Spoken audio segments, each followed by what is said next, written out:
ئیشوکارەکانی بەرنا و هۆڵی کۆنگرەمان هەمووی تەواو کردووە تەنها بۆ ئامادەکارەکانی دەرەوەی کۆنگرەیە ئەمە ناو کۆنگرە ئیتر ئێمە بڕیار نارین ئەندامانی کۆنگرە بڕیارەکەن 28 حوتی 2016 ساعت 8:30 بەیانی کۆنگرە دەست پێکا لە ناو هۆڵی کۆنگرە کارەکانی دەست پێکا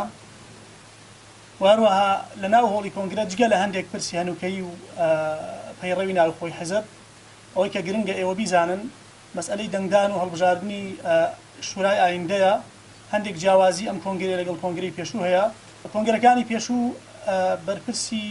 مەڵبەندەکان لە ناو کۆنگرە هەڵە ئەبژێردان دواتر ئەنجومەنی شورا دایانان و ئەم کۆنگرەیە جگە لە ڕابەری گشتی هەڵبژاردن بۆ ڕابەری گشتی ئەکرێت بۆ ئەنجومەنی شورا هەڵبژاردن ئەکرێت و هەروەها بۆ بەرپرسی مەڵبەندەکان ئەکرێت بە دەقیقی 370 ئەندامی کۆنگرەمان هەیە کۆی گشتی کاندیدەکانمان بە ڕابەر و شورا و بەرپرسی مەڵبەندەکانەوە 57 کاندیدا کە دوو کاندیدمان کە بەڕێز جەنابی حاج عیرفان و بەڕێز جەنابی حاج کاملن خۆیان کاندید کردووە بەرپرسی بۆ ڕابەری گشتی ببرن وهروەها 39 کاندیدمان بۆ ئەنجومەنی شورا خۆیان کاندید کردووە کە ڕەنگە لە کۆنگرە ئەو ڕێژەیە گۆڕانکاری بەسەرابێت چکە ئێمە بەپێی پێڕەوی ئێستا 23 ئەندامی شورامان هەیە بەڕابەرەوە ڕەنگە ئەندامانی کۆنگرە بڕیار لە گۆڕینی ئەو عادەدە بدەن